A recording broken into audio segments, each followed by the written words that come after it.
se da en un entorno de mucho orden y de mucha estructura derivada de la disciplina que nos impone mi madre. Si yo le pedí a mi mamá, yo de chico, que quería yo también andar como mi papá de traje. Se hablaba y se comía y se desayunaba derecho. Y viene la introducción del sistema penal oral y donde hubo necesidad de capacitarnos. No hemos permitido que ese vehículo transite con toda la capacidad que tiene. El área de los tribunales sí era muy importante una modificación, y luego al área de las fiscalías, porque no es cosa menor, Roberto. Vamos a elegir a quienes impartan justicia por los próximos 8 años, porque tengo que darle una respuesta a la sociedad. Pasó un delito, entonces tengo que ir a detener a la persona. Por lo pronto hay que detener a la persona, tenerla en prisión preventiva, luego investigo, y luego al paso de 1, 2, 3, 4 años, pues si fue culpable, ahora sí que me saqué la lotería. Pero ¿y si no?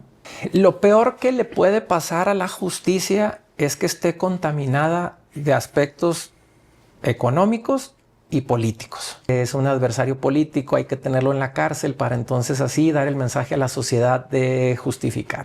Las decisiones de los jueces y de los magistrados no solamente afectan a la persona acusada o a la persona víctima, a todo su entorno, todo un aparato de gobierno encaminado a buscar que estas personas fueran declaradas culpables. Te puede tocar en cualquier momento. La vida te puede poner en alguna circunstancia en la que tú seas el protagonista. Me marcó a mí en mi ejercicio profesional es la de Toño Tarín. Cuando él obtuvo su libertad, fue tal su afectación que decidió quitarse la vida.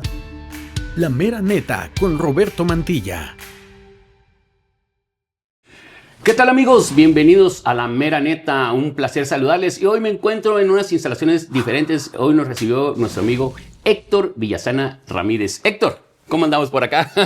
Roberto, gracias, bienvenido. No, hombre, bienvenido aquí a mi despacho, aquí donde desde hace, pues, ¿qué te digo? Bueno, yo hace más de 20 años que desde aquí tenemos el ejercicio profesional. Mi padre, pues, desde 1993 por ahí. Y pues bienvenido aquí a mi despacho profesional. Correcto. Oye, Héctor, el apellido Villasana resuena en la comunidad, en la sociedad chihuahuense y fuera de ella, como una institución dentro del derecho. ¿Qué puedes platicarnos del apellido Villasana? Híjole, pues sí, mira, ello pues se lo debemos, mi hermana y yo, a la figura de mi padre, Héctor Villasana Rosales, quien se dedicó, quien fue un abogado, egresado de la Facultad de Derecho de la Universidad Autónoma de Chihuahua, orgullosamente, y él así lo decía, universitario, y se dedicó pues prácticamente desde que terminó su carrera al ejercicio de la profesión, a litigio, como le podemos llamar, a la representación de clientes en distintas áreas, y él fue formando su nombre y su prestigio a partir desde entonces. Un apasionado del derecho, un apasionado del estudio, le llamó inmediatamente la docencia, e incluso él, estando en tercer año o cuarto año de la carrera, ya tuvo la oportunidad de empezar a dar clases a generaciones, y eso le permitió cumplir 45 años de maestro de la Facultad de Derecho. Y pues bueno, todo eso favoreció, además de que durante el ejercicio de su profesión siempre se distinguió por su pasión por el estudio, principalmente el área de derechos humanos, el área de amparo, la cual era su gran pasión. Y bueno, pues de ahí fue él generando este nombre, este prestigio que él fue creando por todos estos años, por todo este tiempo, y pues gracias a ello, a cómo se manejó, a cómo se dedicó, a su pasión por el derecho, a su pasión por la docencia. Y bueno, pues esa nos la transmitió a mi hermana y a un servidor. Y bueno, pues con gran responsabilidad te puedo decir, y con mucho orgullo, como lo comentas, no solamente en el estado de Chihuahua, sino incluso en la República, que también mi padre se quiso extender y fue invitado prácticamente a todos los estados de la República a dar conferencias por todos lados, en todas las universidades. Y luego, bueno, pues tuvo también participaciones jurídicas, asuntos en los cuales participó de mucha trascendencia para nuestro estado, para nuestra ciudad. Y bueno, pues de ahí el reconocimiento al nombre de mi padre, al apellido de mi padre. Y bueno, pues de ahí, como lo comentas, pues esta trascendencia que hay, que a donde quiera y con mucho orgullo y con mucha satisfacción a donde quiera que voy, es muy satisfactorio que en la mayoría de los casos la pregunta es esa: ¿usted qué es del maestro Villasana? Y pues con mucho orgullo respondo que fue mi padre. Y pues bueno, de ahí esta trascendencia que hemos tenido mi hermana y un servidor, que los dos somos abogados, mi hermana también. Yo he continuado con el ejercicio de la profesión y bueno, pues de ahí la resonancia, vaya, del apellido a mucho orgullo de mi señor padre, que en gloria esté. Correcto. Oye, Héctor, bueno, siempre te he visto siendo un apasionado, sí, de tu profesión, pero creo que más apasionado precisamente de la figura de tu papá, de la figura de tu mamá. ¿Cómo era la vida de Héctor, de niño? ¿Cómo era la dinámica ahí en el hogar? Hablando de ser hijo de una figura, pues ahora sí, institucional, universitaria, catedrático, pero también la parte de la mamá. Ahorita platicábamos de cómo llegaste con tu perrito, ya de jovencito. Platícanos esa dinámica, ¿cómo era en el hogar? Sí, mira, pues yo te puedo decir que nacimos dentro de un seno familiar muy unido. Mi madre, oriunda de Parral, Chihuahua, en la que ella desde muy chica se dedicó a auxiliar administrativamente a mi abuelo, que se dedicó al tema ganadero, a la agricultura, a lo forestal, a la madera, a la leche, en fin. Y pues mi madre muy trabajadora en ese aspecto. Eso nos ha inculcado a mi hermana y a mí. Y mi padre un apasionado del derecho. Entonces, mi niñez se da en un entorno de mucho orden y de mucha estructura derivada de la disciplina que nos impone mi madre, yo creo que como en todos los hogares, pero el tema y la pasión por el derecho y las leyes de mi padre. Y te platico un par de anécdotas, por ejemplo, muy significativas. No sé, yo tendría 7 u 8 años de edad y veía a mi papá que se vestía de traje. Mi papá siempre fue muy formal y se vestía de trajes todos los días, y yo le pedí a mi mamá, yo de chico, que quería yo también andar como mi papá de traje. Y pues lo intentaba y lo hacía en algunas ocasiones, pero desde esa edad mi papá me llevaba o me traía a la oficina. Antes estaba en la calle Aldama, y yo tengo recuerdos, pues te digo, a los 8 años de estar visitando aquí el Cerezo de la 20 de noviembre, aquí arriba en la Penny Vieja, como le llamamos. La 20 y 20. La 20 y 20, ajá. Y mi papá entraba a ver a algunos clientes o alguna persona que tenía algún que atender. Y yo iba con él y me dejaba con la secretaria del entonces director, yo a los 7 u 8 años. Y pues me decía: aquí espérame, ahorita vengo. Ya la secretaria me daba alguna pluma, algo, y ahí me ponía a dibujar. Y lo esperaba, ya salía, ya nos veníamos a la oficina. A Ciudad Juárez también, de 10, 12 años, pues me andaba yo con él y íbamos a los juzgados, me llevaba de la mano, iba yo con él a los juzgados, o cuando tenía que entrar al Cerezo me esperaba, te digo, ahí en alguna oficina administrativa. Y entonces pues de ahí yo crecemos mi hermana y yo, pues con esta figura de seguir, de ejemplo de mi padre, de andar en los tribunales, de ir en el despacho y ver cómo platicaba con gente, cómo las atendía. Y pues yo creo que de ahí se empieza a dar este amor, y obviamente este tema de uno seguir por ese camino. En la casa, la siguiente anécdota es también por ahí, no sé, no, esa ya fue yo creo que como a los 14 años o poquito antes.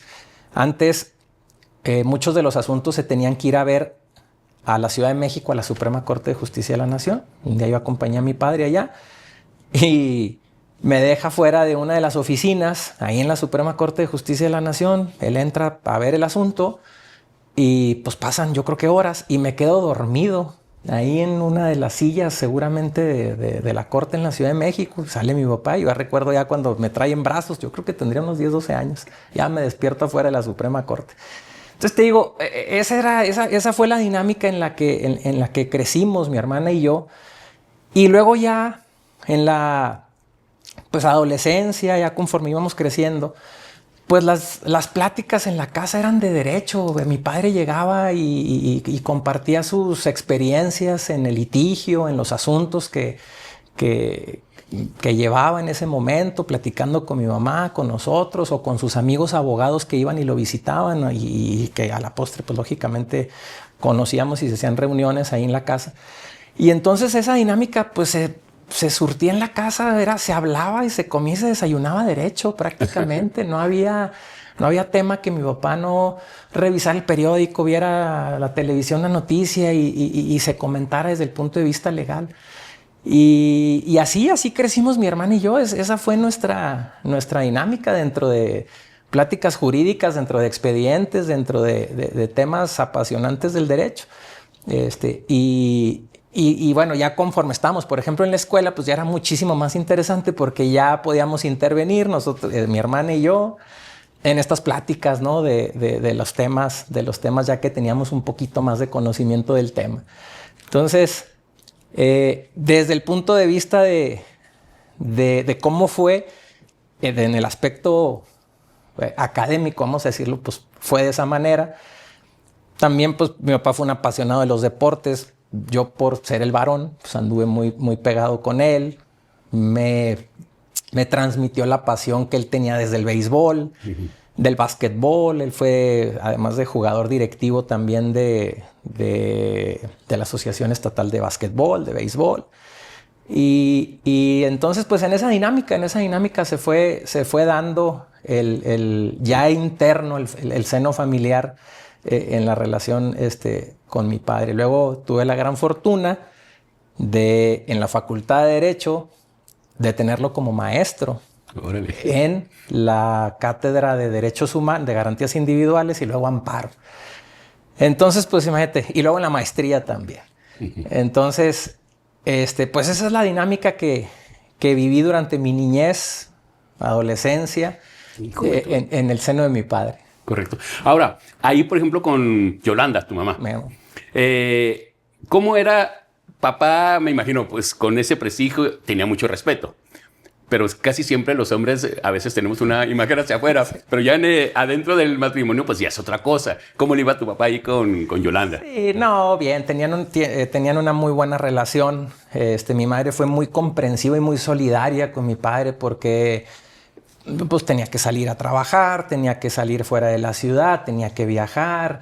Y mi madre fue siempre muy solidaria y también, como todas las mujeres, pues una sabia consejera.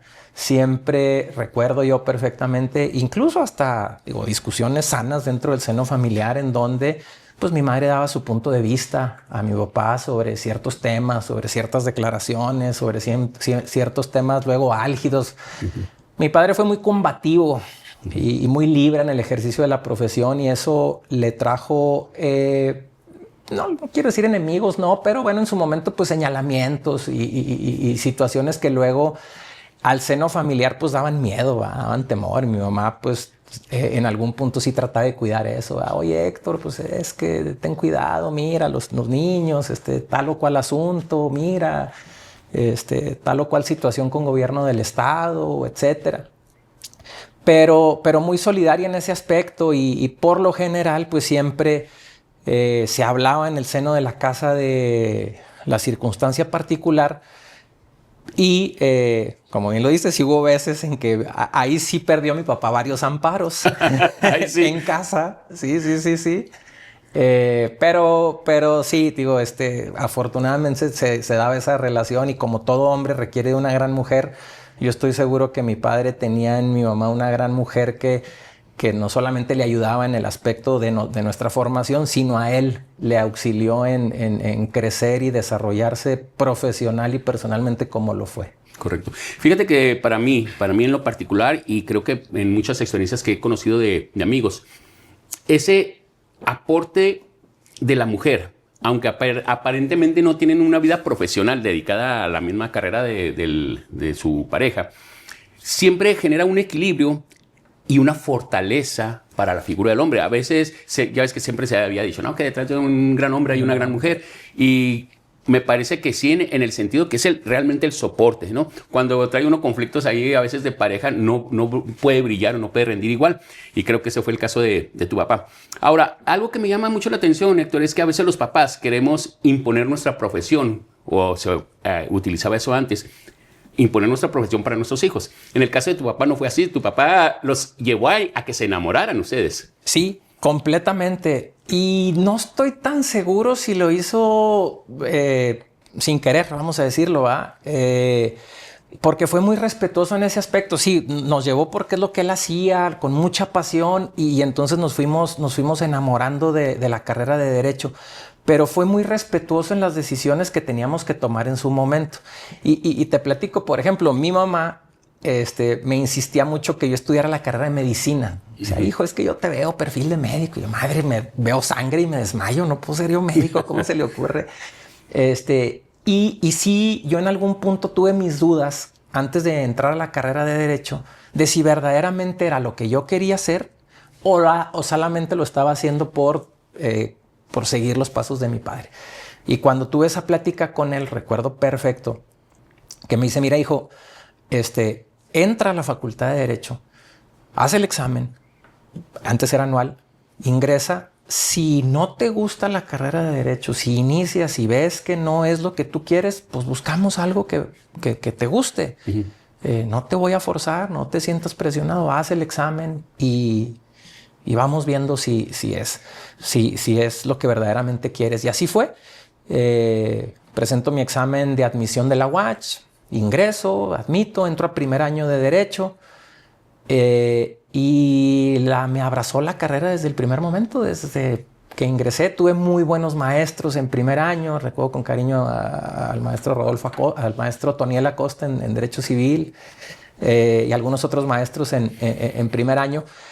Y ahí ya supe, sí, por aquí es, sí me gusta, sí es algo que quiero ser.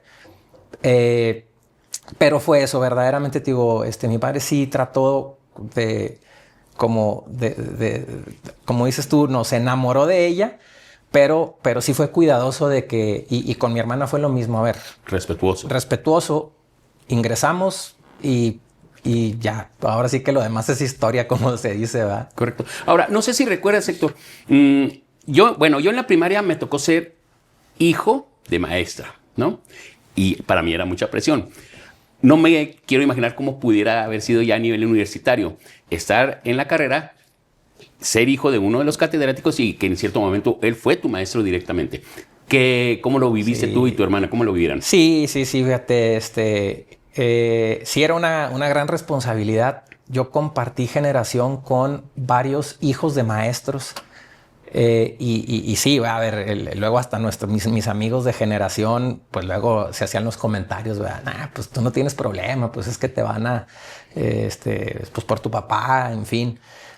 Pero los maestros que tuve en su momento fueron muy cuidadosos en exigirnos, a mí y a mis compañeros que eran hijos de maestros, a exigirnos como cualquier otro alumno, incluso hasta un poco más.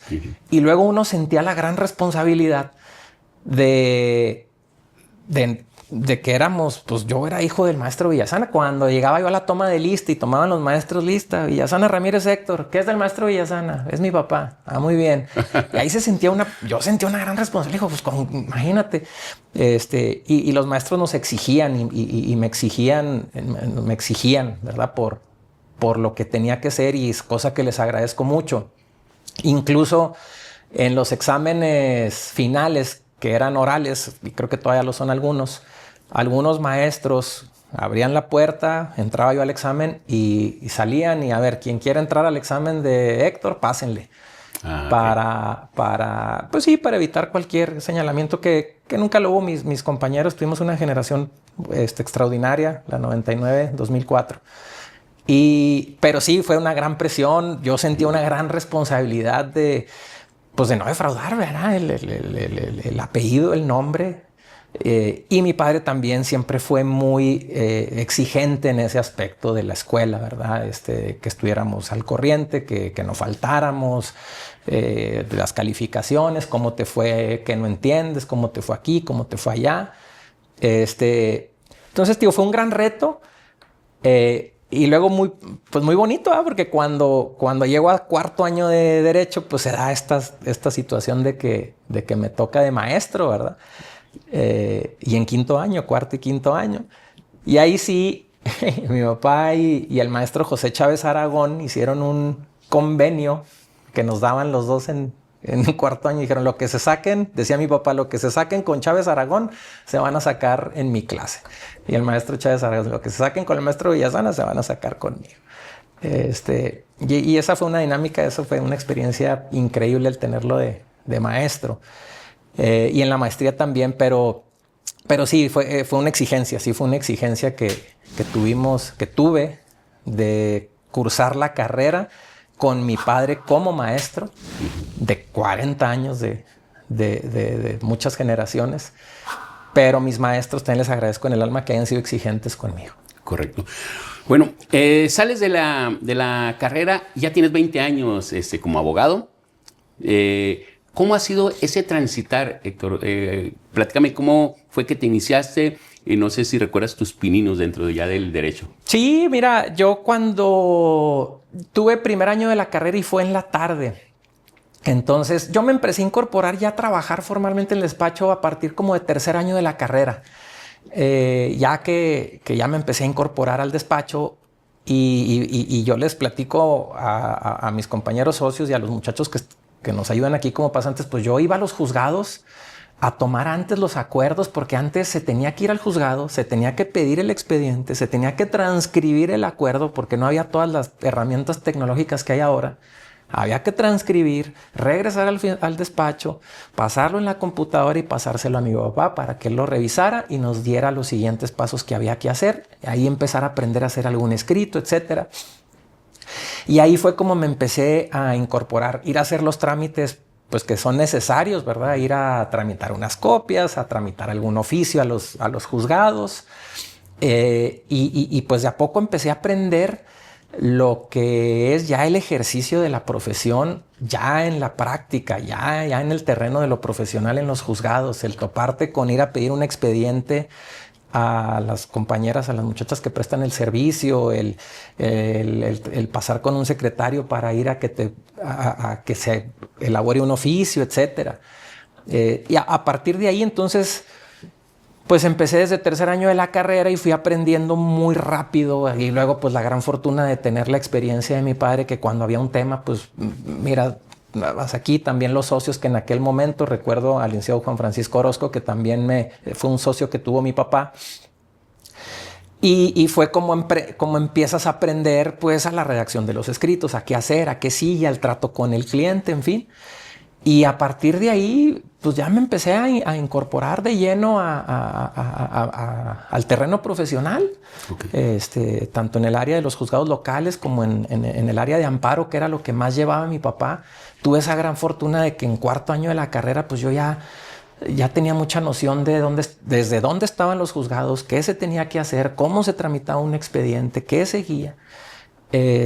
Y entonces, pues eso facilitó en algún punto esta curva de aprendizaje que tienen los recién egresados cuando terminan su carrera y luego hay que empezar al ejercicio de la profesión, porque pues una cosa, lo sabemos, es lo que aprendes en la teoría, uh-huh. Y otra, pues cuando hay que aplicar ya en la práctica. Entonces fue así, desde el tercer año de la carrera yo ya me empecé a enrolar directamente en el despacho. Incluso te platico, mi papá me insistía mucho en la posibilidad de que yo pudiera ir a estudiar alguna maestría fuera de Chihuahua o en el extranjero. Y yo ya estaba tan enrolado y tan metido en el tema laboral, ya me empezó a apasionar el tema de litigio, que yo ya no quería. Y decía, pues me voy a ir a estudiar y mejor aquí, y sigo trabajando y sigo. Y así fue, hice mi maestría en la Facultad de Derecho, en Procuración y Administración de Justicia, porque seguía ya laborando y bueno, pues fue así como te puedo decir, desde el tercer año de carrera donde yo ya me dediqué y me enrolé, y desde entonces no he hecho otra cosa más que el ejercicio de mi profesión en distintas ramas. Correcto. Ahora, tú te inclinaste por la parte en materia penal. ¿Sí es correcto? Sí. Tanto materia penal como amparo. Uh-huh. Pero también eso es lo que da el litigio, eso es lo que da esta libertad, que tienes que ampliar tu cartera de estudio, y entonces pues también hemos manejado, a lo mejor en menor condición, asuntos de características familiares, mercantiles, civiles. Pero principalmente mi padre, y aquí el despacho se ha especializado en el área penal y en la materia de amparo y derechos humanos. Luego el amparo tiene una circunstancia muy particular, que tienes que saber todas las ramas del derecho, porque luego hay algún recurso de amparo que es la última instancia, que puede ser en materia mercantil, civil, familiar, etc. Y entonces, pues principalmente esas áreas son en las que nos hemos dedicado pues de lleno. La materia de amparo, la materia penal es a la que nos hemos especializado, y es en la que yo me he dedicado, pues te digo, por más de 20 años. Correcto. Ahora, dentro de toda esta parte de que te ha tocado estar representando a algún cliente, ¿no? Ya sea, pues en su defensa, ¿qué te ha tocado ver en la evolución del sistema judicial? Porque te tocó esa reforma que hubo, ¿no? Cuando cambió el sistema de justicia penal al oral. Tengo entendido, ¿no? Sí. Explícanos de eso, ¿cómo lo viviste tú como abogado, como un abogado litigante? Sí, fíjate, nos tocó esa transición. Incluso nosotros en la carrera nos tocó estudiar el sistema tradicional, vamos a decirlo así, para hacerlo más familiar, aquel procedimiento en el que es todo por escrito, en el que hay el expediente físico, no ves al juez, es todo por papel. Así lo estudiamos nosotros, y luego viene la reforma y viene la introducción del sistema penal oral, y donde hubo necesidad de capacitarnos, porque todos salimos estudiando y capacitados en el sistema anterior. Viene este cambio de paradigma con los procedimientos orales, y hubo necesidad, lógicamente, de capacitarnos al respecto. Y fue fundamental esta modificación porque generó mayor transparencia, en la impartición de justicia. El mayor sentimiento del cliente es ver al juez, ver a su juez, sentir a su juez, quién le está resolviendo la situación que está enfrente. No se diga en temas de libertad, ¿no? Donde está por medio de la libertad. Antes no conocías al juez, veías a un secretario, veías un expediente. Esta transición fue importantísima, porque entonces ahora se traduce en ponerle cara a quien está resolviendo. Y eso ha dado mucha transparencia, ha generado muchísima transparencia en este sistema de impartición. Pero bueno, el sistema es muy bondadoso. Sin embargo, sí creo que ahorita tenemos un sistema, yo lo pongo símil, tenemos un Ferrari o un vehículo, un Fórmula 1, pero lo traemos por la terracería. Lo traemos, no hemos permitido que ese vehículo transite con toda la capacidad que tiene, porque desgraciadamente ha habido operadores del sistema que no han cumplido con la expectativa, ¿no? Entonces, ese es un gran reto. Ya a más de 15 años, 10 años que tiene el sistema instaurado, que ese es uno de los grandes retos, ¿verdad? Pero sí, este sistema, este cambio de paradigma en el tema del sistema penal y sus modificaciones, y las que vienen incluso, pues es el gran reto que tenemos nosotros como abogados, de seguir capacitándonos, de seguirnos actualizando para pues favorecer al sistema de impartición de justicia. Entonces, sí, el sistema de justicia oral, vamos a llamarlo de esta manera, ha sido muy benéfico para la transparencia, para hacerla más accesible a la gente, más eficaz, más simple. Pero creo que nos falta dar, como se dice, el do de pecho para que entonces pues explotar en toda su dimensión el sistema. Correcto. Ahorita quiero regresar al tema ese de la justicia, pero me gustaría mucho, Héctor, que me contaras tu experiencia en lo particular y a lo mejor en tu entorno. Los abogados de antes, como bien dices, eran apegados a un texto, ¿sí? Escrito, y ahora cuando viene ese cambio al sistema oral, tienen que convertirse en unas personas capaces de expresar las ideas, transmitir ahora sí que emociones, o sea, les permitió meterse a un área de, vamos a llamarle así, con todo el respeto que se merecen, de expresión dramática, pegándole un poquito al abogado americano, ¿no? Al norteamericano. Entonces, ¿cómo fue para ti esa transición? Porque eres buen orador, eres buen comunicador verbal, pero ¿fue fácil el transitar por ahí? No, claro que no, claro que no. Precisamente por lo que acabas de comentar. O sea, nos enseñaron, incluso en las facultades de Derecho, nos enseñaban a redactar, nos enseñaban a investigar y nos enseñaban a escribir, pero nadie nos enseñaba a hablar, a expresarte, a argumentar. No había la clase de argumentación jurídica. Entonces, cuando viene el cambio del sistema, tanto para jueces y operadores, y jueces, defensores, ministerios públicos, hubo la necesidad también de modificar nuestro esquema para aprender a argumentar, a poder estructurar una idea a través de la palabra ordenada, eficaz y, como lo acabas de comentar, incluso hasta con cierto grado de emoción, para transmitir las ideas y los argumentos que uno quiere. Y eso pues se ha logrado a través de la capacitación que se tuvo que tomar rápido conforme se fue implementando el sistema, y luego pues lógicamente conforme se ha venido dando la práctica, ¿verdad? Hubo mucha resistencia, los abogados, vamos a decirlo, de las vieja guardia, cuando viene el tema, y todavía hay algunos que se les dificulta la posibilidad de argumentar en una audiencia, o incluso tener la capacidad de contraargumentar cuando el Ministerio Público, en un debate en el que no tienes tiempo de irte a tu despacho y preparar un argumento y revisar la jurisprudencia y luego volver 2 días después y presentarlo. No, en ese momento te estás enfrentando con que tu contraparte, la parte acusadora o la parte defensiva, está planteando algún argumento, y en ese momento tú tienes que tener la capacidad de generar un contraargumento, claro, y expresarlo al tribunal con claridad para rebatir ello. Entonces, lo da la capacitación, pero lo da la práctica. Eso yo les digo a los muchachos que me piden algún consejo o algo, pues es que eso no lo vas a aprender más que en la práctica, porque incluso puedes tomar cursos, puedes tomar capacitaciones.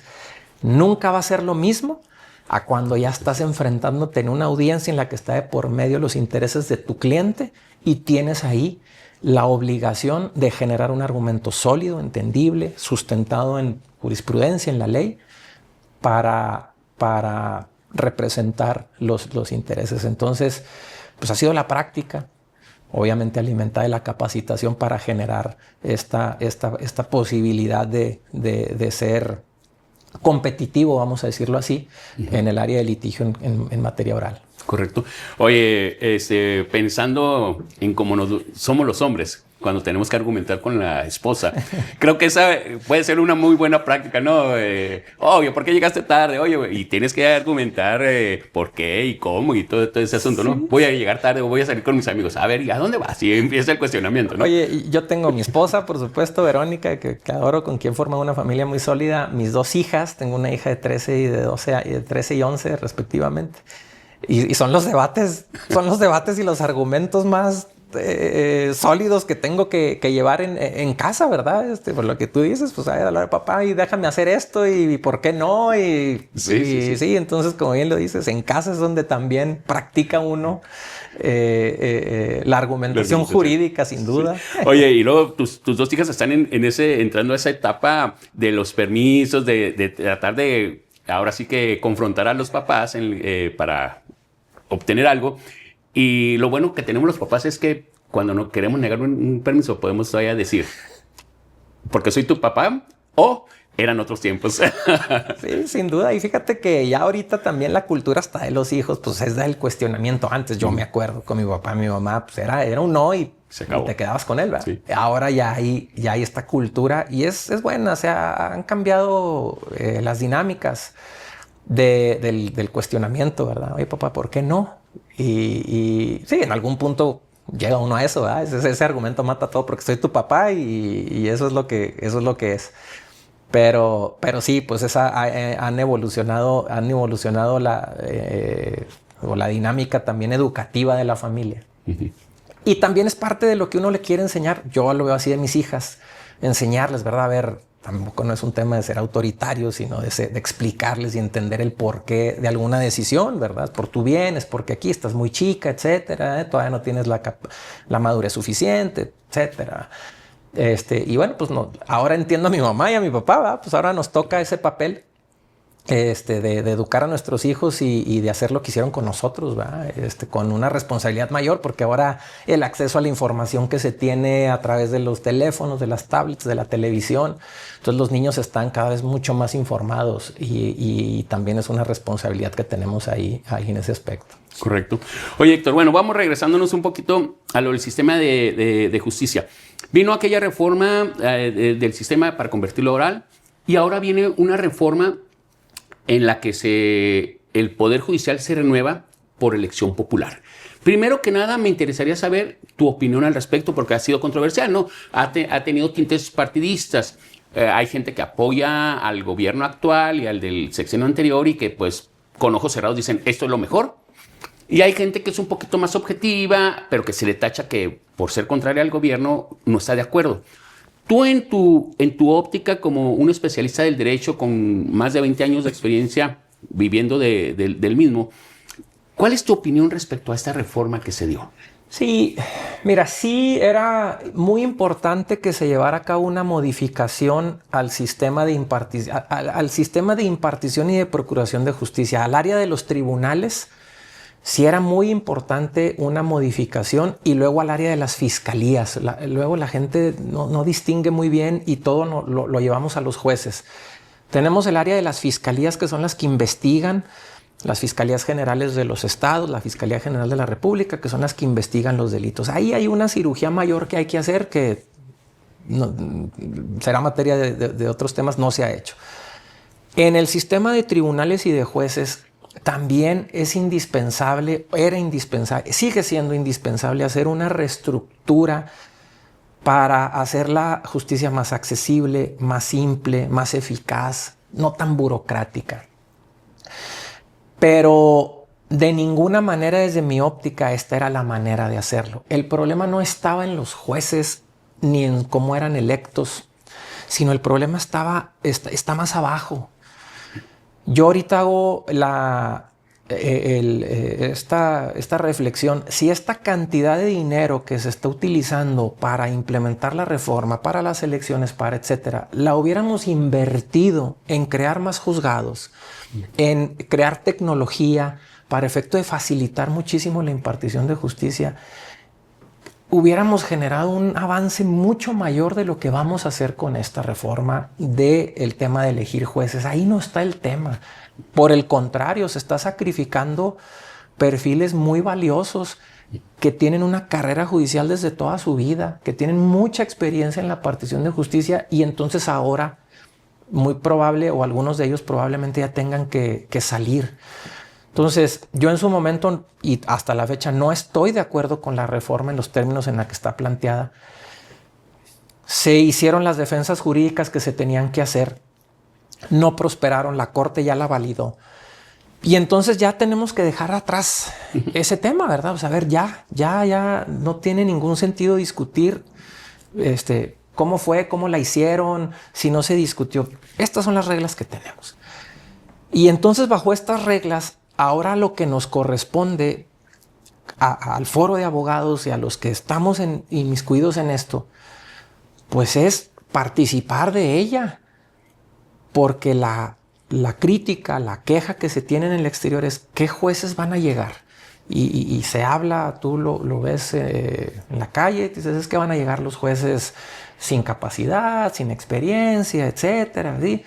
Bueno, pero entonces, ¿qué hicimos nosotros? ¿Qué hicieron las barras de abogados? ¿Qué hicieron las universidades? ¿Qué hicieron los colegios de abogados, los grupos organizados? ¿Dónde están los perfiles de aquellas personas? Pues para darle a la sociedad una oportunidad de decir, mira, pues aquí, elígeme, aquí tienes una opción en la que de una gente con experiencia, con capacidad, con trayectoria, con sensibilidad, para sustituir a quienes están impartiendo justicia. Entonces, yo creo que ahorita, y fue la reflexión que yo hice al momento de decidir ingresar a este proceso de elección, salir de mi zona de confort, que es mi despacho, mi ejercicio profesional, para que, pues para ya no, yo no tener esta carga de conciencia, vamos a decirlo, decir que no hice nada, ¿va? No hice nada, pues es que nomás me estoy quejando, es que llegaron los jueces que no tenían, bueno, ¿y tú qué hiciste? No, nada, ¿no? Yo lo reflexioné así, que voy a participar en este proceso junto con otros compañeros, perfiles muy capaces, hay algunos, buscando eso, ¿verdad? Que la gente tenga la posibilidad de elegir de entre las opciones aquellos que tengamos probada experiencia, capacidad, sensibilidad.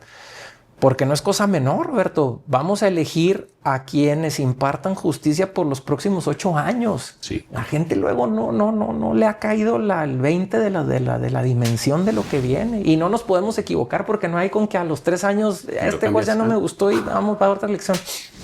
8 años en materia penal de quién decida si alguien tiene que ir a prisión, cuánto tiempo tiempo tendría que ir a prisión o no. Hay mucha gente que está detenida sin que se le haya dictado una sentencia. La reparación del daño de la víctima, cuánto le corresponde o no. Esos temas son los que van a estar ahí, ¿verdad? Los que vamos a tener que decidir. Entonces, sí, yo concretamente te digo, ya ahorita la reforma no es lo que tenía que ser. Sin embargo, ahorita lo que nos toca es sensibilizar a la gente. Es decirle, tienes tú el poder de elegir a quién habrá de impartir justicia en los próximos 8 años y aquí está mi perfil a tu servicio para hacer el mejor trabajo posible. Correcto. Oye, Héctor, entonces entiendo que desde tu óptica, y creo que va a ser compartida, el problema no era en el juzgador, sino en el sistema burocrático, se puede decir, toda la base burocrática, y que faltaba a lo mejor depurar o bien también optimizar sus recursos con tecnologías, con recursos económicos para poderles brindar ese respaldo a los juzgadores. Sí, totalmente. A ver, ha crecido mucho la impartición de justicia. Necesitas tener más juzgados, necesitas tener más herramientas, necesitas tener mucho más herramientas tecnológicas, más alcance para darle agilidad al tema de impartición. No puede ser posible que un trámite judicial, que un proceso penal dure 2, 3, 6 años, que un recurso de apelación que resuelve un magistrado dure 6, 8 meses y la persona detenida. Y eso no se resuelve con la elección del juez, se resuelve con que hay que decirlo, los tribunales también están sobresaturados de trabajo. Entonces, pues, todos los asuntos que tienen la misma importancia, pero pues no pueden resolver todos a la vez. Entonces, desde mi perspectiva, este recurso se tuvo que haber utilizado en la creación de mayores órganos, de mayores jueces, de mayores magistrados, de mayores jueces, llevarlos a distintas áreas, a Cuauhtémoc, en Parral ya hay una sala, ramificarlo para hacerlo más ágil. Y también descansa más en reformas al procedimiento legal, porque luego somos muy formalistas, y en ese formalismo sacrificamos las resoluciones de fondo de un asunto. No, es que sabes que no puedo decidir si eres culpable o inocente porque primero tengo que ver si el abogado que te defendió verdaderamente tenía una cédula profesional. Ah, caray, ¿eso en qué me beneficia a la persona que está detenida? Sí, se están enfocando en la forma y no en el fondo. Claro. Entonces, eso a través de reformas a la ley se puede facilitar el tema de hacerlo mucho más ágil, retirar ciertos formalismos que ya no son necesarios y que permitirían que sea un sistema mucho más ágil. Y ello acortaría plazos, generaría mucha mayor cercanía, sensibilidad, simplificar el tema de la justicia. Entonces, yo creo que descansaba más por esa parte. No se diga, ahorita te decía el área de las fiscalías, que ese es otro tema. Tú te paras en la Fiscalía General del Estado ahorita y pobres ministerios públicos tienen 200 expedientes cada uno. ¿Qué capacidad de investigar tienen? Sí. Los policías ministeriales es lo mismo. ¿Qué capacidad tienen? Entonces, ahí es donde hay que enfocarse también para que este Ferrari del que hablo, que es el sistema y que lo integran los jueces, los ministerios públicos, los defensores, etcétera, pueda caminar por una carretera de 4 carriles libre sin pararse y no la traigamos por la terracería ahí dando topes, baches y todo.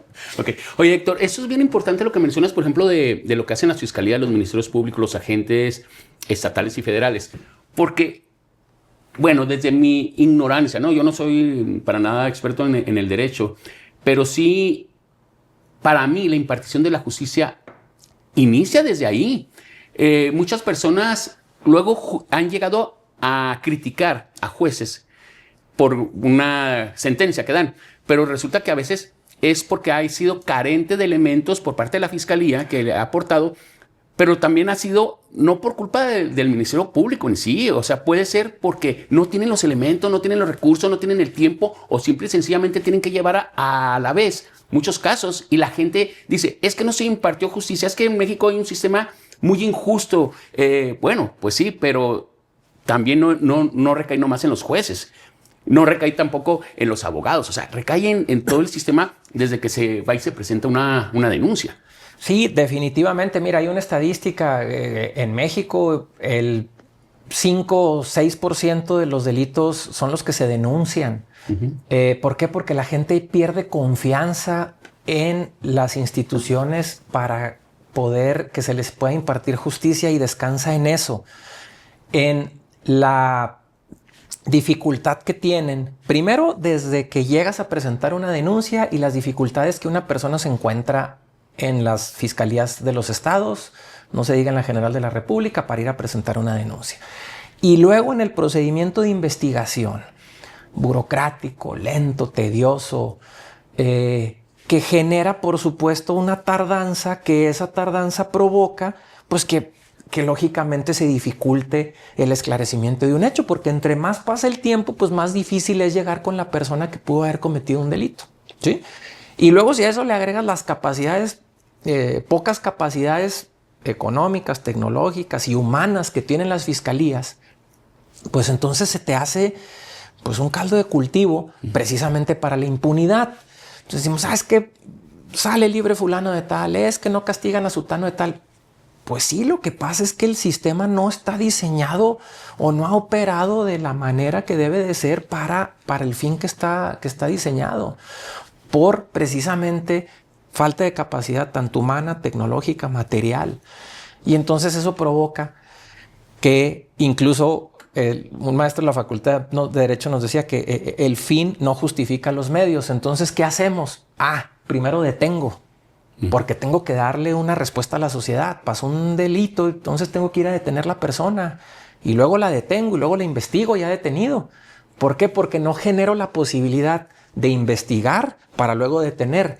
Y aquí ya lo hacemos al contrario. Por lo pronto hay que detener a la persona, tenerla en prisión preventiva, luego investigo y luego al paso de 1, 2, 3, 4 años, pues si fue culpable, ahora sí que me saqué la lotería. Pero ¿y si no? Sí. Le dicen la torre a él, o bien también si fue culpable y tú procediste de manera ilegal, puede usarlo la defensa del acusado y sale libre. Claro, porque luego se utilizan mecanismos ilegales para justificar una detención, para obtener una confesión, para obtener pruebas ilegales. ¿Por qué? Porque lo que quieres es generar rápido. Lo tengo detenido, entonces, a ver, vamos rápido a integrar el expediente y tráiganse aquí, tráiganse allá y sáquenle una declaración y vengan aquí, vengan allá.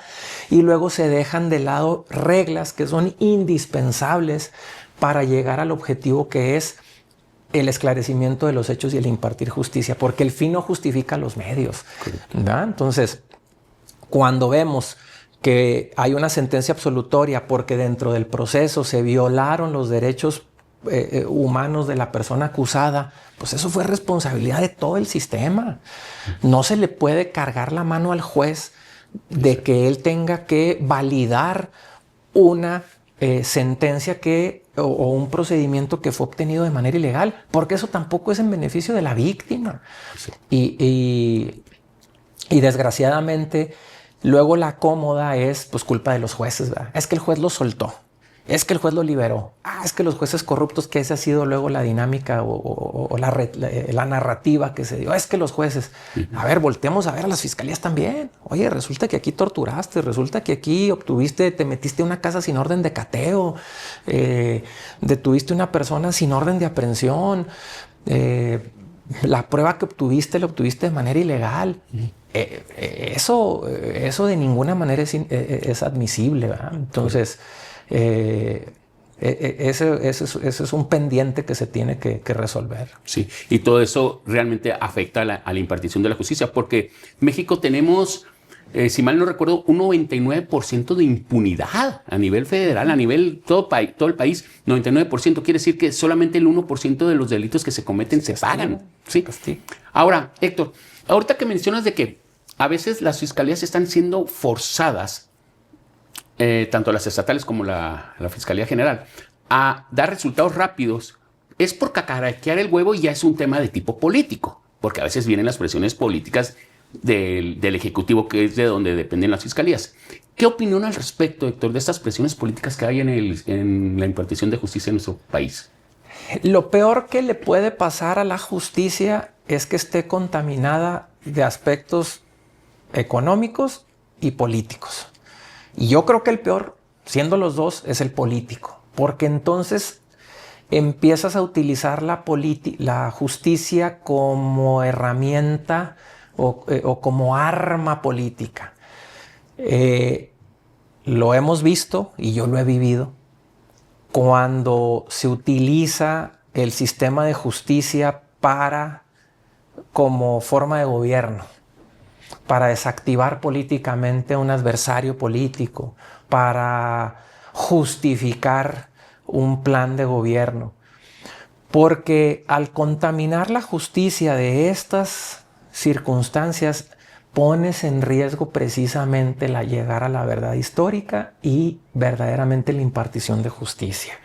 Entonces, las fiscalías, y no se diga el Poder Judicial, deben ser las más libres, las más independientes, ajenas de cualquier ingrediente, mucho menos, tanto económico como político, para que verdaderamente se cumpla con el objetivo que es la impartición de justicia sin sesgo, sin distinción de si eres amarillo, si eres verde, si eres rojo, si eres azul. No, cometiste un delito, se va a investigar bajo un procedimiento de manera autónoma, te vas a tener una defensa adecuada, te voy a permitir que te defiendas y vas a tener un juez libre, independiente, que va a determinar si fuiste culpable o inocente.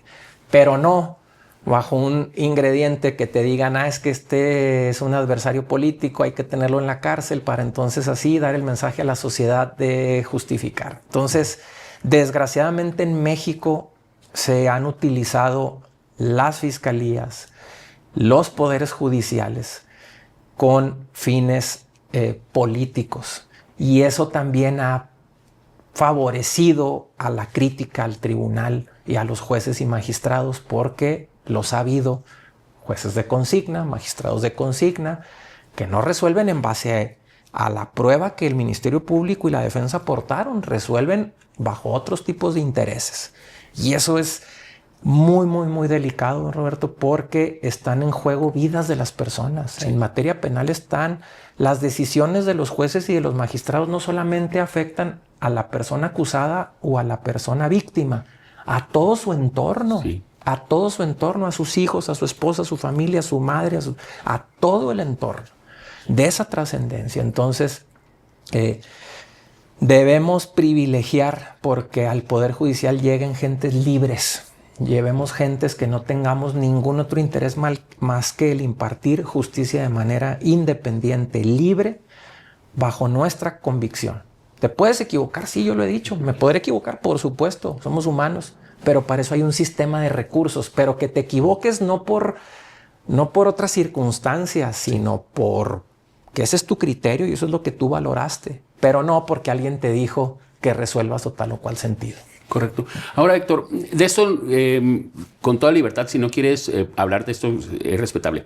Pero a ti te tocó enfrentar a todo un sistema político enfrentarlo, yo lo vi desde fuera e incluso tuve pendiente por ti porque no es fácil, no es sencillo, es arriesgado, es peligroso, porque había intereses políticos y era evidente. Sí, no sé si de eso podamos hablar, no hay problema. Sin problema. A ti el sexenio anterior, hablando de nuestro estado, te tocó enfrentar al gobernador, que su bandera política desde campaña fue detener a unas figuras y fue lo que vendió en campaña, fue lo que ganó y fue lo que vendió durante toda su administración. Y a ti te tocó tener que enfrentar para defender a gente que estaba siendo acusada nomás por haber sido de otro color. ¿Qué podemos platicar al respecto, doctor? Sí, mira, tuve la fortuna y yo lejos de... Porque luego se ha tocado ese tema y qué bueno que lo sacas, porque luego me han hecho comentarios de si he defendido a fulano de tal, particularmente el licenciado Duarte o a algunos otros exfuncionarios de la anterior administración y si eso como si me avergonzara. Uh-huh.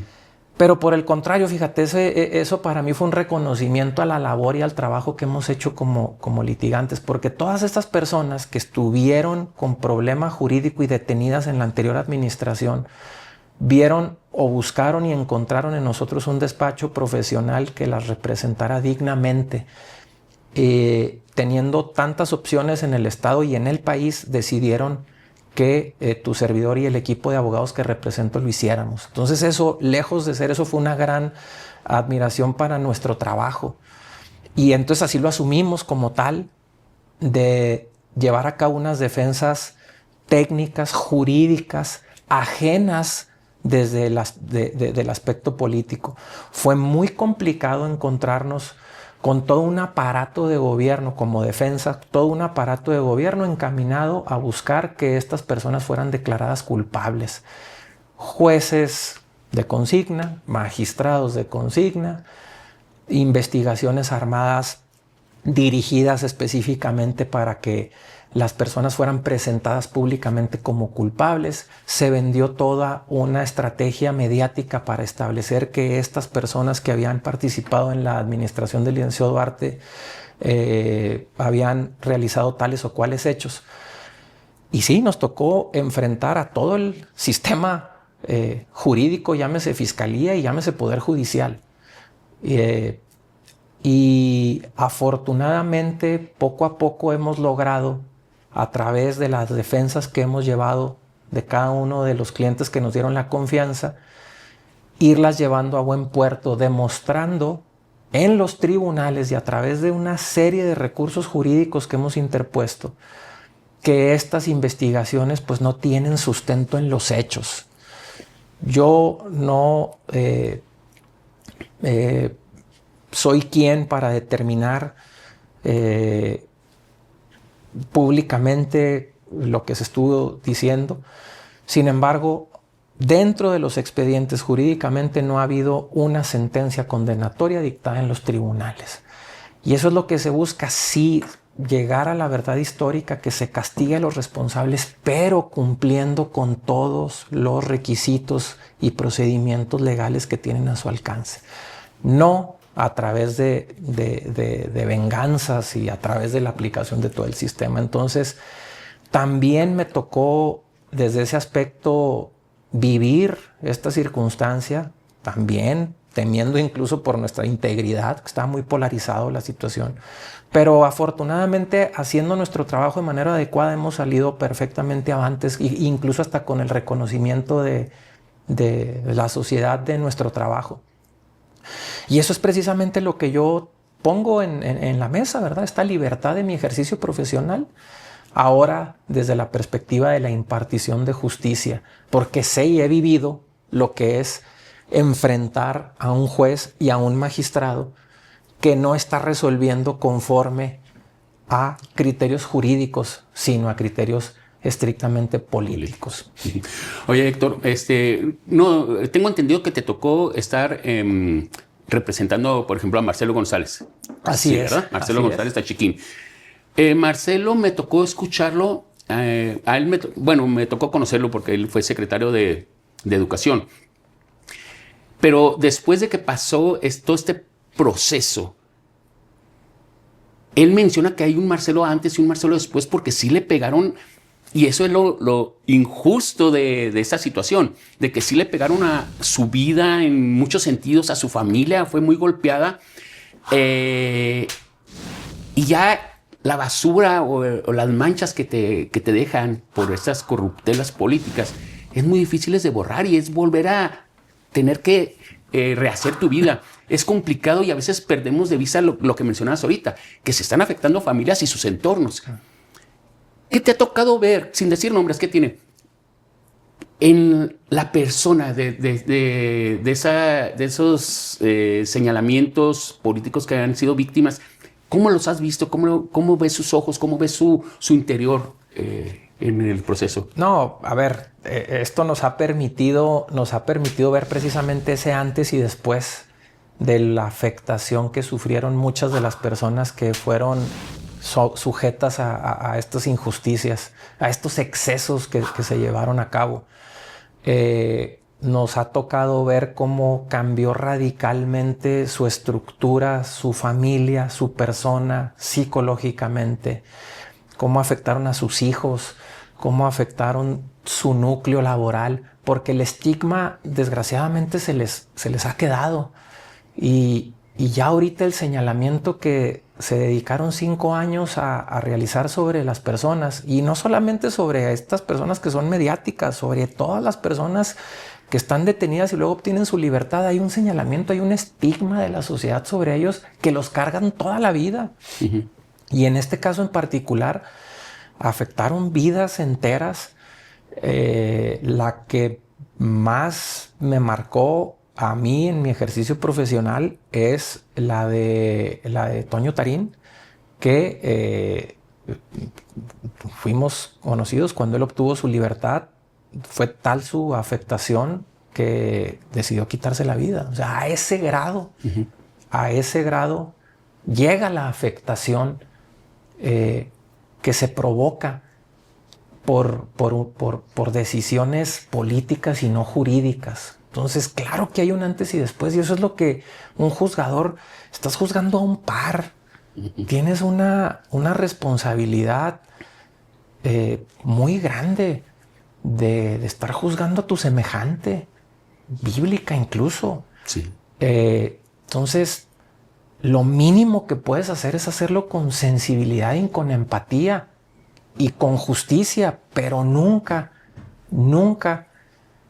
con otro ingrediente que no sea él. Insisto, te puedas equivocar, claro que sí, pero que no sea por circunstancias ajenas a tu propio criterio y para una afectación directa, porque me ha tocado vivir esto que acabas de comentar, la afectación, la gente que no se recupera durante toda su vida, de que estuvo detenida 6, 8 meses, 1 año, 4 años, 5 años, y luego, disculpe usted, y tiene que rehacer su vida, y ya su familia ya perdió todo lo económico, no puede conseguir trabajo, toda esta afectación. Es bastante delicado lo que está en juego. Sí.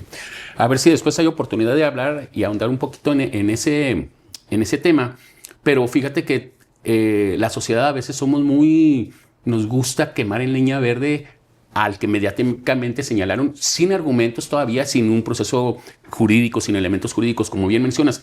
Pero ahí, Héctor, me parece que muchos de nosotros pudiéramos haber estado en esa situación, o sea, que hayamos sido acusados. Yo me he puesto a pensar, supongamos que yo hubiera tenido la dicha de que a mí tal administración me hubiera nombrado para un puesto, y nomás porque allá arriba tienen una confrontación, 2 figuras importantes, y yo soy parte de un equipo que contra mí se hubieran ido nomás por perjudicar al de arriba, o perjudicar o sacar tajada, no sé, algún otro interés, como bien dices, político, pudiera haber estado yo ahora sí que en medio de las patas del caballo. Y cualquier persona, cualquier ciudadano, debemos de ser muy cuidadosos a la hora de emitir un juicio moral sobre una persona nomás porque nos la presentan. Sí, y porque yo lo he comentado con muchos amigos y con mucha gente. O sea, vemos los temas legales y temas de cárcel y penal, los vemos lejanos, pero no somos empáticos hasta que no te tocan. Y te puede tocar a nosotros, te puede tocar en cualquier momento un accidente. La vida te puede poner en alguna circunstancia en la que tú seas el protagonista. Y claro que a nosotros, o no te va a gustar que te saquen en el periódico, que te saquen en el radio, que te señalen que eres tal, que eres cual, que eres acá, que está, que aquí, que estuviste detenido. Pero sí, nos hace falta esa cultura a la sociedad de la empatía y de no hacer juicios adelantados sobre una persona que está siendo investigada hasta en tanto se demuestre en tribunales si esta persona es culpable o inocente, llámese como se llame y sea el delito que sea, por la afectación de la que hemos estado platicando. Y sí, luego primero, insisto, queremos que la persona esté detenida como un tema de venganza en lo que lleva su proceso penal. Pero, insisto, hasta que no nos toca, hasta que no está alguien, uno cercano ahí, hasta que no te toca un familiar, a alguien directo, es cuando te das cuenta de lo delicado y de lo trascendente que es que haya un sistema de justicia limpio, sano y que funcione exclusivamente con temas estrictamente técnicos y jurídicos y no de influyentismo, tanto político, económico o de alguna otra circunstancia. Perfecto. Héctor, quiero ir entrando a otro tema tomando tres cosas. Ahorita mencionabas que cuando hubo la reforma del sistema oral, es como habernos dado un Ferrari, pero que no se ha corrido o se ha aprovechado u optimizado como tal. El sistema no ha corrido como debiera de correr. Hemos platicado de que desde tu función como litigante te ha tocado enfrentar a los intereses políticos que hay en la impartición de justicia. Y también hablamos ahorita de que no estás al 100% convencido de la forma de la elección de los jueces y magistrados y ministros, pero que ya son las reglas de juego y que ahora hay que jugarlas y tratar de adaptarse a ese sistema.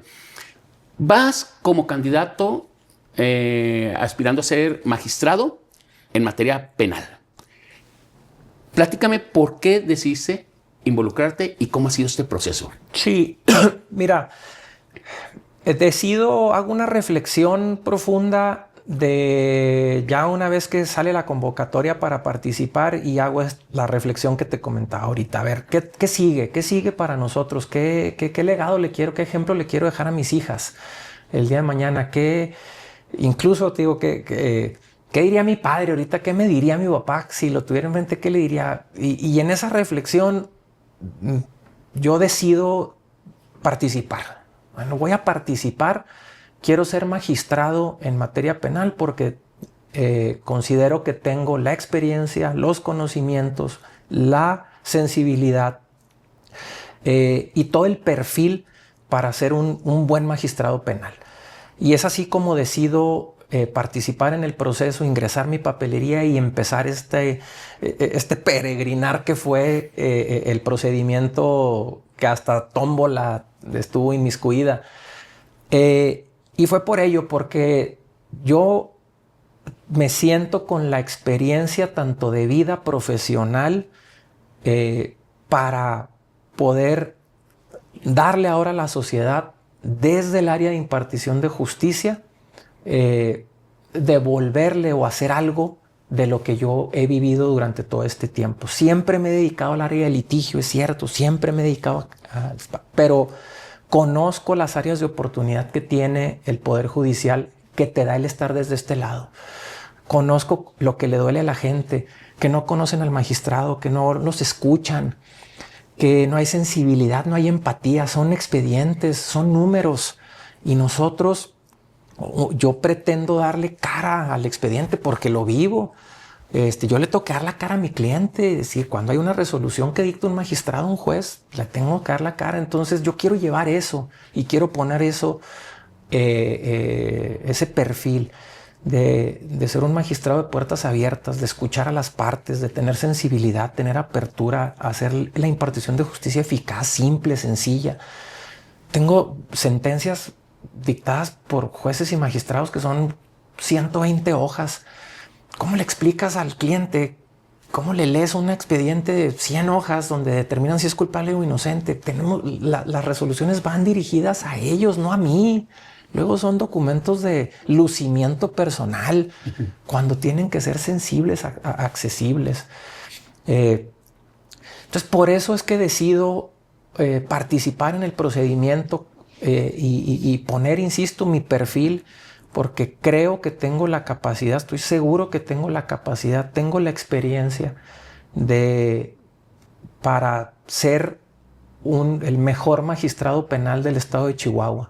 Y verdaderamente sé lo que está en juego, y por eso es de que quiero participar y quiero ser magistrado penal, para precisamente poner todo esto que hemos platicado al servicio de la sociedad. Independencia, apertura, objetividad, la experiencia, sensibilidad en los temas. Y por eso es que decido, después de una plática con mi familia, con mi esposa, con mi madre, con mi hermana, con mi equipo cercano, sabiendo incluso lo que está en juego, sabiendo lo que está en juego, el sacrificio que implica, y sabiendo que está en juego también mi prestigio profesional, lo que mi padre ha hecho durante todo este tiempo, lo que yo he construido a lo mejor en mucho menos tiempo. Pero soy un hombre conciliador, soy un hombre noble, soy un hombre de justicia, de derecho, de leyes. Y eso es lo que yo quiero transitar. La gente me conoce, y es lo que yo quiero poner al servicio de la sociedad, de mis compañeros abogados, y precisamente mejor que todo, sobre la impartición de justicia. Correcto. Héctor, cuando tú empiezas este peregrinar, como le llamas, porque has sufrido varios cambios, incluso ya dentro de las campañas, te tocó entrar aquí tarde. ¿Por qué razón? ¿Nos puedes platicar y cómo lo resolvieron? Sí. Mira, yo ingreso por los 3 poderes. Ingreso al procedimiento por el Comité de Evaluación del Poder Ejecutivo, del Poder Judicial y del Poder Legislativo. Solamente soy electo por el Comité de Evaluación del Poder Legislativo. Ahí se me considera apto para ser candidato a magistrado en materia penal. Luego hubo una decisión política al interior del Congreso del Estado que decidieron retirar toda la lista de candidatos de magistrados y magistradas. Hubo una decisión ahí política. El Congreso del Estado es así. Son decisiones políticas, y bueno, hubo una discusión ahí en la que decidieron los diputados retirar las candidaturas de los magistrados. Se impugnaron estas determinaciones ante el Tribunal Electoral del Estado de Chihuahua. El Tribunal Estatal decidió confirmar esa determinación y nos mantuvo fuera. Y luego, mira, que hay algo paradójico. Yo en ese momento ya ahí había dejado yo mi aspiración. Dije, yo ya no voy a ir al Tribunal de Guadalajara. Dije, ya me quedo aquí. Ahora sí que es una señal. Así que es una señal. Dije, ya me quedo. En fin, hice hasta donde estaba en mis manos.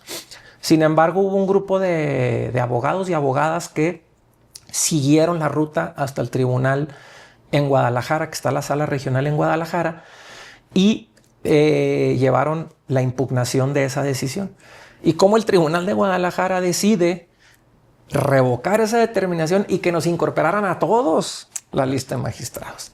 Entonces era otra señal. Entonces, fue otra señal de que, caray, bueno, pues yo no la había buscado de esa manera. El Tribunal de Guadalajara ordena que nos incorporen a todos. Ya habían iniciado las campañas, ya tenían 15, 20 días iniciadas. Nos incorporan a la boleta. Y entonces lo vi así. Dije, bueno, pues ahora sí, como dicen, cuando te toca aunque te quites. Entonces, dije, bueno, vamos a asumir el reto con toda responsabilidad. Y entonces así como aparezco de nueva cuenta en la boleta, y como estamos entonces ahora en este proceso de elección. Correcto. Bueno, Héctor, sin ser adulador, que eso no me gusta, pero rescatando lo que hemos platicado y lo que he visto, porque te conozco, no en esta entrevista, te conozco ya de un tiempo atrás, de unos años atrás, y he visto parte de tu trayectoria. Si yo, como usuario del sistema de justicia, me tocara que mi caso cayera en ti, Héctor Villasana, como magistrado, me daría mucha certeza el saber que ante un sistema político, ante todo el sistema de un gobierno estatal, ante todas las presiones mediáticas y sociales, tú no te quebraste, tu equipo no se quebró, tus principios no se quebraron y has ido saliendo avante mediante, ahora sí que los preceptos jurídicos. Creo que es lo correcto como se debiera decir. ¿Qué puedes platicarnos de eso? ¿Qué puedes decir de eso que le brinde confianza ahora sí que a las personas que tengan que elegirte para magistrado? Precisamente eso es lo que yo le he tratado de transmitir a la sociedad que ahora tiene esa responsabilidad de elegir a los próximos jueces y en mi caso como magistrado. Me he desempeñado de manera independiente, libre. He enfrentado muchísimas dificultades, tanto económicas como políticas, en el ejercicio de la profesión. Y mi trayectoria ha demostrado que me he mantenido firme en mis convicciones. De ahí, como tú bien lo dices, que yo le quiero transmitir a la gente la confianza que el día de mañana, al ser magistrado penal del Supremo Tribunal de Justicia y tener bajo mi responsabilidad la decisión de resolver el asunto que llegue a mis manos, lo haré de manera libre, independiente, eficaz, sencilla y lo más rápido posible. Y que absolutamente nada contaminará mis convicciones más que la aplicación del derecho en el expediente que tenga en mi poder. Total independencia sobre las determinaciones. Seré un magistrado de puertas abiertas, escucharé, tendré a un magistrado en quien puedan ir a darle y escuchar sus argumentos. Y seré un magistrado justo. Así me he caracterizado durante el ejercicio de mi profesión y así quiero que me recuerden mis hijas. Yo quiero que al paso de 8 años que termine mi ejercicio profesional como magistrado penal, las pueda ver a los ojos y les pueda decir: hijas, no, como tengo el ejemplo de mi padre, lo que hice, lo hice apegado a mis principios. Así, esa seguridad debe tener la ciudadanía, la sociedad chihuahuense, de que confíen en que tendrán en mí a un magistrado honesto, sencillo, pero sobre todo justo y imparcial e independiente. Correcto. Oye, Héctor, ahorita que hablábamos de que el sistema es un Ferrari que no se ha corrido, eso creo que tiene que quedarle claro a la gente. El juez es encargado de su juzgado de administrarlo. O sea, sí tiene herramientas y facultades para poder hacer que funcione mejor. En el caso tuyo como magistrado, puedes hacer que el Supremo Tribunal también funcione de manera adecuada, o sea, más pronto, que la justicia sea transparente, expedita y que sea ahora sí de acceso libre a la ciudadanía. ¿Es correcto eso? Sí, así es. Mira, vamos a ponerlo de esta manera. En los asuntos penales, en los que tiene que ver, en los de cárcel, vamos a llamarlos así, donde hay un delito, el primer round, vamos a ponerlo de esta manera, o la primera instancia es un juez de control, así se llaman. Es un juez penal de control, que es el primer contacto que tiene la gente con un juez, quien va a decidir si una persona es sujeta a un proceso penal y bajo qué reglas va a seguir ese proceso, ya sea en prisión o con brazalete electrónico, firmando, garantía económica, etc. Esos jueces tienen un esquema o un equipo que les auxilia precisamente en sus tareas. La tarea del magistrado es precisamente, vamos a llamarlo, es un segundo round en el que aquella persona inconforme con la decisión de un juez eleva la solicitud para que un magistrado revise si el juez resolvió de manera adecuada, si valoró la prueba, si verdaderamente había delito o no, si verdaderamente amerita que esa persona esté en prisión o no durante el proceso. Y los magistrados tienen esa tarea, que a su vez también tienen auxiliares secretarios que les auxilian en la elaboración y en el manejo de las salas, precisamente para hacer esto más ágil. Si estuviera nada más la responsabilidad del magistrado de resolver todos los asuntos, sería imposible. Cada magistrado tiene su equipo precisamente que le auxilia al estudio de cada uno de los asuntos. Y luego todos los magistrados integran el pleno del Tribunal Superior de Justicia, que es el máximo órgano de gobierno que tiene el Poder Judicial. Y ahí es donde puede haber también decisiones para hacer más eficaz la impartición de justicia. Entonces, no solamente es la tarea del magistrado de revisar al juez, sino también hay tareas en donde podemos abonar para facilitar estructuras administrativas en el tribunal, dar nuestro punto de vista desde afuera de lo que vemos de las áreas de oportunidad que tiene el tribunal, porque luego a veces hay la ceguera de taller, el tribunal luego cae mucho en eso, como todos tienen mucho tiempo de carrera judicial, etcétera, y yo les he dicho, es que no están de este lado, no están lo que se batalla. Veía ayer una nota de un feminicidio, que un juez decidió poner en libertad a una persona que estaba acusada de feminicidio. La fiscalía, inconforme con esa determinación, la apeló y todavía es hora. Han pasado, creo que un mes, y todavía es hora, según decía la nota del Heraldo, que todavía no le turnan el expediente a un magistrado para resolver. Imagínate las víctimas en ese asunto. Y yo lo he vivido, que va uno al tribunal y es que todavía no le turnamos el expediente al magistrado y ya pasó un mes, ya pasaron 2 meses, falta que se lo turnen al magistrado y luego el magistrado lo tiene que estudiar y se toman otros 3, 4 meses, ya pasaron 6, 8 meses. Imagínate en lo que eso se traduce. Entonces, la función del magistrado va más allá y debemos ahorita aprovechar esta circunstancia para encaminar el Ferrari de la terracería en donde lo traemos y ingresarlo a la supercarretera que debe de ser para que esto favorezca al sistema de impartición de justicia y sea más eficaz para la sociedad. Correcto. Héctor, pues aunque la finalidad no era esta, pero sí me gustaría que tuviéramos tiempo de que expliques y que abiertamente pidas el apoyo a la gente.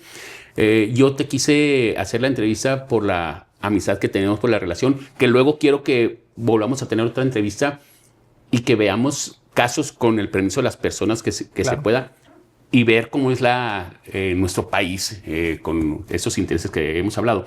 Me gustaría que nos platicaras, eres el número 46. Sí. Platícanos todo eso y cómo hay que votar, porque ahora es complicado para la gente. No es igual que las elecciones habituales de presidente municipal y legisladores. Sí, mira, la gente tenemos, porque ha habido también hay dudas. El 1 de junio debemos de salir a votar, ubicar nuestra casilla, que nuestra casilla va a estar donde normalmente hemos votado todos en las elecciones normales. Entonces, aquella persona que quiere ir a votar, ubique su casilla, que va a estar donde generalmente hemos votado siempre, ahí estará su casilla. Les van a entregar a cada ciudadano alrededor entre 11 o 13 boletas de distintos colores, cada una de ellas, dependiendo del cargo para el que son electos. Hay unas grises, rosas, azules, amarillas, de todos colores. A mí me toca la boleta verde que contempla a los magistrados penales locales aquí en Chihuahua. Entonces les van a entregar una boleta verde donde viene un listado de nombres, hombres y mujeres, y el ciudadano tendrá que escribir en los recuadros el número por el cual quieran votar. Entonces, hay 5 boletas, más o menos esta es una boleta aproximadamente de la que pudiera ser.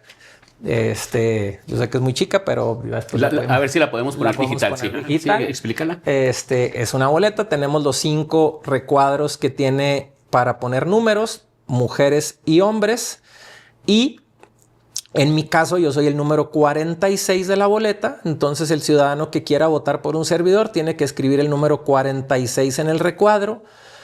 Tienes 5 opciones de escribir. Puede ser el 46 y cualquier otro. O bien, nada más escribir el 46 como el ciudadano lo elija y las mujeres lo propio. No va a haber caras, no va a estar mi cara, no va a haber señales, no va a haber nada. Básicamente es número. Yo le digo que es el bingo judicial esto. La ciudadanía va a poder llevar a las casillas algún escrito, algún documento, incluso en su celular, para efecto de que sea más ágil la votación. Como tu acordeón. Como tu acordeón, literal, para que sea más ágil y entonces puedan ellos llevar ya antes de la votación, por ejemplo, en el verde voy a votar por 46 y en el amarillo el que quieran y así. Y se va a permitir por la autoridad electoral. Entonces, pues yo les pediría que en la boleta verde, que es la que corresponde a los magistrados penales, me den la confianza y escriban el número 46 en la boleta de magistrados penales para así poder llegar a ser magistrado del Tribunal Superior de Justicia. Correcto. Entonces, ya saben, en la boleta verde, la boleta de magistrado penal, hay que buscar el número 46, Villasana Ramírez Héctor, si es correcto, y que lo pongan en el recuadro el número 46. Y si ya no tienen otra opción, tachan los otros 4 recuadros, pueden salir, ¿no? Sí, así es. No vaya a haber ahí mano negra, que también puede suceder esa situación, ¿no? Sí, puede ser así. La autoridad va a contar toda la votación. Tienen 10 días para llevar a cabo la votación. Pero sí, como lo acabas de decir, 46, pueden eliminar los otros o escribir si tienen otra opción, lo pueden hacer. Pero lo importante es salir a votar. Hay que salir a votar porque es una oportunidad histórica que tiene el ciudadano de elegir a quienes, y no me canso de decirlo, lo importante es a quienes vayan a impartir justicia por los próximos 8 años. De ese tamaño es lo importante de esta elección. Correcto. Y es importante que si un día llegamos a ser víctimas de alguna injusticia, incluso por un juez, tenemos una segunda oportunidad a través del magistrado penal. Sí, ¿verdad? Que se hayan equivocado y nos hayan detenido y nos tengan ahí con una sentencia que a lo mejor podemos impugnar y elevarla hasta el magistrado penal. Sí, el magistrado siempre tendrá la posibilidad y la facultad de resolver, de revisar las decisiones de un juez, si fue justa o injusta, si fue una detención ilegal, si fue una pena mal impuesta, si no es necesario que una persona esté en prisión, la reparación del daño que le pueda acceder a una víctima, si fue justa o injusta. Todas las determinaciones de un juez de control pueden llevarse ante un magistrado para que se revisen y se determinen si estas fueron apegadas a derecho. Correcto. Héctor, te agradezco mucho por tu tiempo, por habernos recibido aquí en tu despacho, en tu oficina, y pues luego programaremos otra plática, a ver, ya cuando pase este proceso. Me gustaría entrevistarte la siguiente vez ya como magistrado penal. ¿Sí? Verás que sí va a ser. Y de verdad, muchas gracias y que podamos ahondar y educar primero a un servidor y luego a la gente que nos ve sobre estos temas pues de interés ahora sí social. No, el agradecido soy yo, Roberto. Muchas gracias por la oportunidad, por el espacio, por estar aquí en mi despacho, por esta plática tan amena. Y muchísimas gracias a ti, a tu esposa. Por aquí nos seguiremos viendo, Dios mediante, y por qué no, también haremos una entrevista en la sala penal. Correcto, verás que sí. Muy bien, amigos, pues esto fue La Mera Neta. Ayúdenos a compartir, a interactuar ahí y ya saben todo lo que hay que hacer. Nos vemos en la siguiente. Adiós. La Mera Neta con Roberto Mantilla.